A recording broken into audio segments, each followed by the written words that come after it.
মুহূৰ্তত অন্য এটা বিশেষ খবৰ লৈ আহিছো ডিবি ষ্টকৰ স্বত্বাধিকাৰী দীপাংকৰ বৰ্মনৰ পিতৃ-মাতৃ কেদে আছে বৰ্তমান সময়ত জানিব পৰা গৈছে একাংশ বিনিয়োগকাৰীয়ে উত্তপ্ত পৰিস্থিতিৰ সৃষ্টি কৰিছে আৰু প্ৰায় ৩টা দিন ধৰি ঘৰতে আবদ্ধ হৈ আছে পিতৃ-মাতৃ ঘৰৰ বাহিৰলৈ ওলাই যাব পৰা নাই 10 টকা এটা তেওঁলোকৰ হাতত নাই কান্দি কান্দি সংবাদ মাধ্যমৰ সন্মুখত মন্তব্য কৰিছে দীপাংকৰ প্ৰবঞ্চক দীপাংকৰ বৰ্মনৰ পিতৃ-মাতৃ এই মুহূৰ্তত সবিস্তাৰে জনা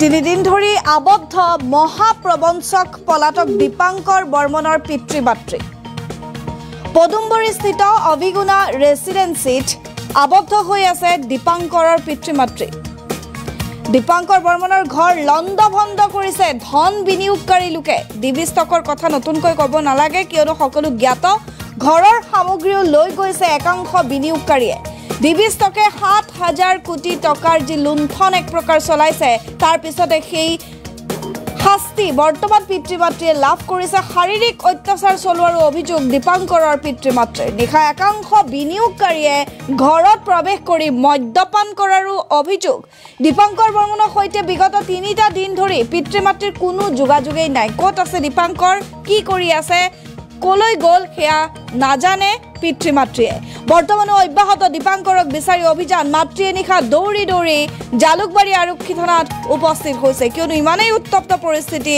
তেওঁলোকে শান্তিৰে শুব পৰা নাই না তেওঁলোকে ঔষধ খাব পাৰিছে কিয়নো ঔষধ কিনিবলৈ হাতত এটকাও নাই 10 টকা এটাও নাই বুলি কান্দি কান্দি পিতৃ-মাতৃয়ে মন্তব্য কৰিছে লগতে তেওঁলোকে কৈছে যে 70-80 জন লোক একেলগে ঘৰত সোমাই আহে হা সামগ্ৰীসমূহ লণ্ডভণ্ড কৰিছে ভাঙি ঘৰৰ ভিতৰ চৰাৰ দৃশ্য আমি দেখুৱাই চাওক এয়া পদুমবৰীস্থিত অভিগুণা ৰেসিডেন্সিত কেনেধৰণে পিতৃ-মাতৃৰ যি ফ্লেট দীপাংকৰ বৰ্মনৰ বাসগৃহ সেই বাসগৃহত কেনেধৰণে লণ্ডভণ্ড কৰিছে একাংশ ধন বিনিয়োগকাৰীয়ে আচলতে সেই একাংশ বিনিয়োগকাৰীয়ে নিজৰ সাঁচতীয়া ধনসমূহ ডিবি ষ্টকত থৈছিল আৰু তাৰ পিছতে যি অন্তৰ্ধান হল ডিবি ষ্টকৰ স্বত্বাধিকাৰী দীপাংকৰ বৰ্মন আৰু তাৰ পিছৰ পৰিস্থিতি এয়া আৰু ইতিমধ্যে খবৰ ৰাখিছে পানবজাৰ আৰক্ষী থানাত ইতিমধ্যে দীপাংকৰ বৰ্মনৰ প্ৰেয়সী বা প্ৰেমিকাক ইতিমধ্যে চলাই আছে জেৰা অব্যাহত ৰাখিছে আৰক্ষীয়ে জেৰা যিকোনো মুহূৰ্ততে গ্ৰেপ্তাৰ হ'ব পাৰে দীপাংকৰ বৰ্মনৰ প্ৰেয়সী কিন্তু তাৰ পৰিৱৰ্তে এই মুহূৰ্তত ঘৰৰ অৱস্থা চাওক দীপাংকৰৰ ঘৰৰ অৱস্থা দেখুৱাই আছো বৰ্তমানো অব্যাহত দীপাংকৰক বিচাৰি আৰক্ষীৰ অভিযান কিন্তু নিখাৰ ভাগত প্ৰায় 70-80 জনকৈ লোক একাংশ যেহেতু বিনিয়োগকাৰীয়ে উত্তপ্ত পৰিস্থিতিৰ সৃষ্টি কৰে ভিৰ কৰে অভিগুণা ৰেসিডেন্সি পদুমবৰীস্থিত সেই বাসগৃহ দীপাংকৰৰ বাসগৃহৰ ভিতৰত সোমাই কেনেধৰণৰ পৰিস্থিতিৰ সৃষ্টি কৰে চাওক আমি দৃশ্য দেখুৱাই আছো পিতৃ-মাতৃয়ে কান্দি কান্দি পুত্ৰলৈ এটাই অনুৰোধ কৰিছে তুমি ক'ত আছা তুমি ওলাই আহা আৰু পিতৃয়ে কালিৰ দিনটোত কান্দি কান্দি এটা ভিডিঅ' শ্বেয়াৰ কৰিছিলে বা সংবাদ মাধ্যমৰ সন্মুখত দিছিলে তেওঁ কৈছিলে যে তুমি ক'ত আছা য'ত আছা সোনকালে উভতি আহা আৰু নহ'লে এটা ভিডিঅ'ৰে সমগ্ৰ লোকসকলক আশ্বাস হ'লেও এটা দিয়া এই আমি দৃশ্য দেখুৱাই আছো পদুমবৰীস্থিত দীপাংকৰ বৰ্মনৰ বাসগৃহৰ দৃশ্য চাওক একাংশ বিনিয়োগকাৰীয়ে ঘৰত প্ৰৱেশ কৰি মদ্যপান কৰাৰ লগতে কেনেধৰণে উদ্ভণ্ডালি কৰিছে বা কেনেধৰণে লণ্ডভণ্ড কৰিছে সেয়া দৃশ্য আমি দেখুৱাই আছো ভাবক প্ৰায় ৭,০০০ কোটি টকা কলৈ গ'ল সেই ৭,০০০ কোটি টকা সেই নিজৰ ধন বিচাৰি সাঁচতীয়া ধন য'ত জমা থৈছিলে দীপাংকৰৰ ডিবি ষ্টকত সেই ডিবি ষ্টকৰ মালিকেই নোহোৱা হৈ গ'ল তাৰ পিছত একাংশ লোকে বৰ্তমান সময়ত নিখাৰ ভাগৰে পৰা আচলতে পদুমবৰীস্থিত অভিগুণা ৰেসিডেন্সিত থকা দীপাংকৰ বৰ্মনৰ ফ্লেট বা বাসগৃহত উপস্থিত হৈ এনেধৰণে লণ্ডভণ্ড কৰিছে উৎপাত চলাইছে মন্তব্য আছে আমাৰ হাতত পিতৃ-মাতৃৰ কান্দি কান্দি পিতৃ-মাতৃয়ে কি কৈছে হাতত তেওঁলোকৰ 10 টকা এটাও নাই খাব পৰা নাই শুব পৰা নাই 3টা দিন ধৰি ঘৰত আবদ্ধ হৈ আছে পিতৃ-মাতৃ মন্তব্য আগবঢ়াইছে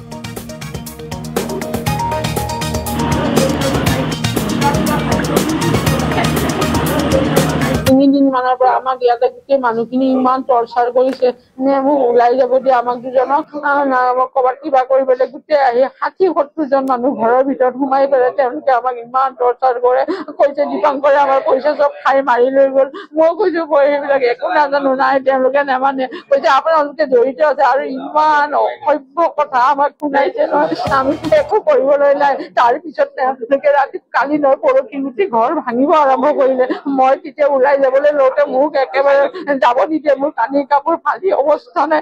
মই সেই তেনেকেই মই জালুকবাৰী থানাত ৰাতি 3টা বজাত গৈ পাইছো। এইবিলাক কৰিছে কোনে কৰিছে? ইনভেষ্টৰে হ'ব এইবিলাক, মইতো চিনি নাপাওঁ নহয়। মানুহ ইমান 70-80জন মানুহ যদি ঘৰত থাকে মই কেনেকে চিনি পাওঁ? মোক সেই চিৰিৰ পৰা যাব নিদিয়ে, টানি টানি মোক গোটেই এইবিলাক গোটেই হেৰি কৰিছে। মই থানাত গলো, তাৰপিছত মেডিকেল টেষ্ট কৰাইছে, কৰাৰ পিছত মই ৰাতি কালি 10:30 বজাত ঘৰ আহি পাইছো অকলে অকলে। আজি কেইদিনমানৰ ধৰি দীপাংকৰ বৰ্মনে এঞ্জেল ব্ৰকিঙৰ আণ্ডাৰত দিবি ষ্টক বুলি এটা শ্বেয়াৰ মাৰ্কেটৰ কোম্পানী আছে খ্ৰীষ্টান বস্তি। তেওঁ তাৰ অনুৰূপভাৱে হায়দৰাবাদতো আছে, এটা নলবাৰীত আছে, বৰা চাৰ্ভিচত আছে আৰু এইদৰে নলবাৰীতো এটা দিবি ষ্টকৰ এটা অফিচ আছে। তাতে কেইবাশতো মানুহক জীৱিকা স্থান দি আৰু বহুতো দুখীয়াৰ পৰা ধনী মানুহলৈকে সকলোকে এটা ইনভেষ্ট কৰে আৰু সকলোকে সহায় কৰি আছিল। আজি আনকি তেওঁ সামাজিকভাৱে অনাথ আশ্ৰম ল'ৰা ছোৱালীকো বহুত সহায় কৰিছিল। আনকি Guwahati commerce college, Guwahati engineering college, royal global, Dipan Goswami order দিছে। আনকি তেওঁ এনেকে বহুতো সামাজিকভাৱে জড়িত আছে। থকা হয় মানুহক আজি যি আমি নিউজত পালো কিছুমান মানুহ যে স্কেণ্ডেল হৈছে 7,000 কৰোৰ, সেইটো সঁচা মিছা আপোনালোকে বিচাৰ কৰক। আজি 3 দিন ধৰি আমাক এই মানুহ কিছুমানে এতিয়া তেওঁলোকে বিনিয়োগকাৰী হয় নে নহয় সেইটো মানে সন্দেহ। সকলোৱে আহি আমাক এটা ঘেৰা কৰি বাহিৰৰ পৰা তলা বন্ধ কৰি আমাক ৰাখি মেলি ৰাখিছে আৰু তেওঁলোকে গোটেই ৰাতি অশ্লীল ভাষাৰে আমাক বাক্যবান কৰে। বাক্যবান মদ চিগাৰেট আৰু এতিয়ালৈকে পনীৰ খাই আমি লঘোণে থাকিব লগা পৰিস্থিতি কৰিছে। আজি 2 দিন ধৰি পৰহিয়ে মোৰ মিছেছে প্ৰাণৰ ভয়ত ৰাতি 2টা বজাত খোজকাঢ়ি মালিগাঁও পুলিচ ষ্টেচনত গৈ হাজিৰ হয়। তেওঁ জালুকবাৰী অৱস্থিত, তাত পুলিচত তেওঁ প্ৰটেকশ্যনত থাকে জীৱন ৰক্ষাৰ কাৰণে। আৰু মোক তেওঁ কেতিয়াও মোক যাব নোৱাৰে, আপুনি যাব নোৱাৰে, আপোনাৰ পত্নী যিয়ে হওক মৰক, আপুনি হেৰি কৰিব, তেওঁৰ মানে হেৰি কৰি পাতিব, শ্ৰাদ্ধ পাতিব। আৰু তাৰ পিছত তেওঁ কালি আকৌ 3 কিলোমিটাৰ খোজকাঢ়ি ৰাতি ওলাইছে। এই মানুহখিনি ৰখি আছে, আহি তেওঁলোকে এনেকুৱা বাক্যবান কৰি আছে। আৰু মই মোৰ পুত্ৰ মোৰ কন্যা তেওঁলোকৰ আনকি যি বাক্য প্ৰকাশ কৰিছে মই আপোনালোকক সেইটো সভ্য সমাজে বাক্য কৰিব নোৱাৰো। এই ঘৰত এই 2 দিন লণ্ডভণ্ড কৰি তেওঁলোকে আলমাৰি তালমাৰি চব ভাঙি কাপোৰ টানি তলত আছে, আমি শুব পৰা নাই, খলত তেওঁলোকে একো ব্যৱস্থা কৰিব পৰা নাই। মোৰ ঘড়ীটো আৰু মোৰ পত্নীৰ ঘড়ী আৰু ল'ৰাৰ ঘড়ী অলংকাৰ টকা পইচা যি আছে চব লৈ গৈছে। আনকি মই এতিয়া মেডিচিন মোৰ হাতত 10 টকাও নাই। আৰু এতিয়া মই মোবাইল তেওঁলোকে আবদ্ধ কৰি অলপ আগতে আপোনালোকে অহাৰ কাৰণে এতিয়া মোবাইলকেইটা 2জন বিনিয়োগকাৰীয়ে আহি ক'লে যে আপোনালোকে চাইন কৰক, ব্লেংক চাইন কৰক, আপোনালোকৰ পুত্ৰৰ পইচা লৈছে। মইতো পুত্ৰ লৈছে যে পুত্ৰই দিব, যদি পুত্ৰই নাহে আইনৰ সহায় লয় তেতিয়া মোৰ যি আছে বাজেয়াপ্ত কৰি হ'লেও আপোনালোকক দিম। তেওঁলোকে তাৰপিছত কিছু আপোনালোকক মিডিয়াই সেৱা কৰিব নোৱাৰে, আপোনালোকক পুলিচে সেৱা কৰিব নোৱাৰে। পুলিচে কি কৰিব, DCB কি কৰিব? আমাৰ মানুহ হেমন্ত বিশ্ব শৰ্মাই আপোনাক সহায় কৰিব নোৱাৰে, যন্ত্ৰমূলক কি সহায় কৰিব? গাড়ী যদি হাজাৰ যদি ভোট নেদে তেওঁ এটা উৰি যাব। অশোক শৰ্মাই এবাৰ কি ভোট ল'ব? গতিকে আপুনি নাভাবিব আপোনালোকে কিবা আছে। মই বোলো আমি একো নহয়, সৰু মানুহ, আপোনালোকে আমি সদায় আপোনালোক সহযোগ কৰি আছো। আজি ৰাতিপুৱা যেতিয়া তেওঁলোকে ওলাই গ'ল, আপোনালোকে কেইবাটাও ইলেক্ট্ৰিক মিডিয়া মাধ্যম আহি মানে আমাক যি সহায় কৰিলে। আনকি তেওঁলোকে চাহ বনাই, ৰুটি বনাই, নিতুমণি বৰা বিভিন্ন সাংবাদিকসকলে আহি আমাক যি সহায় সহানুভূতি দিছে, আমাৰ অন্তত আস্থা হৈছে আমি জীয়াই থাকিম। তেওঁলোকে যদি আমি নাহিলে আমি জীয়াই থকা সম্ভৱ নহ'লে, কাৰণ এই ৰূপটোৰ ভিতৰত আমি মৰি যাব। ইতিমধ্যে আমাক ইয়াৰ পৰা পেলাই দিবলৈ বিচাৰিছে, বলক আপোনালোকক হাতৰ ওপৰত পেলাই দিওঁ, তাক মাৰি পেলাওঁ। গতিকে আমি এইখিনি পৰিস্থিতি আমি কেনেকে জীয়াই থাকো? আজি মই 35 বছৰত মই চাকৰি কৰিলো, মোৰ আজি 67 ইয়াৰ। তেওঁলোকে 400 কোটি টকা আপুনি হেৰি কৰি স্কেণ্ডেল কৰি আনি পুস্তক ব্যৱসায় কৰিছে, আপুনি চব জানে। মই বোলো 400 নহয়, 4,000 কোটি নহয়, 10 টকা যদি 4 টকা যদি মই কিবা তাৰ অন্যায়ভাৱে কৰিছো, আপোনালোকক শাস্তি দিয়ক, জেলত দিয়ক, মোৰ পেঞ্চনৰ মোৰ বাজেয়াপ্ত কৰক।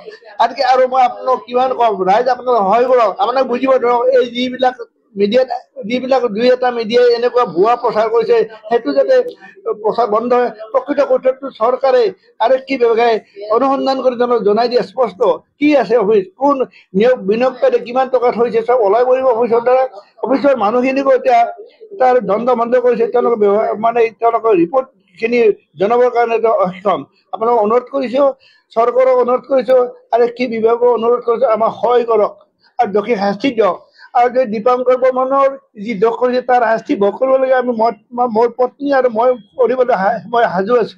মই একে কৈছো যে আপোনালোকে আজি আহি মোক যি আমালোকৰ উৎসাহ আৰু সাহস দিলে এইটো আপোনাৰ মেডিচিনতকৈ বেছি আমাৰ মোক সহায় হৈছে। মই ডায়েবেটিছ প্ৰেছাৰ, মই হাই প্ৰেছাৰ, এতিয়া মোৰ 10 টকা কিনিবৰ কাৰণে মোৰ হাতত পইচা নাই। মোবাইল মোৰ যি ATM আছে, যি আছে চববিলাক তেওঁলোকে কাঢ়ি লৈ গৈছে। গতিকে মোৰ হাতত ক'তো যাব নোৱাৰিম এতিয়া মই খাবলৈ। এতিয়াহে 2 দিনৰ মূৰত মই ৰুটি অলপ খাই পালে মোৰ অলপ গাটো ভাল লাগিছে। আপোনালোকক আৰু মই কি ক'ম, অশেষ অশেষ ধন্যবাদ। আপোনালোকে ভুল নুবুজিব আৰু আপোনালোকে আহক আৰু সহযোগ বিচাৰক। ধন্যবাদ। 3 দিন মানৰ পৰা আমাক ইয়াতে গোটেই মানুহখিনি ইমান টৰ্চাৰ কৰিছে।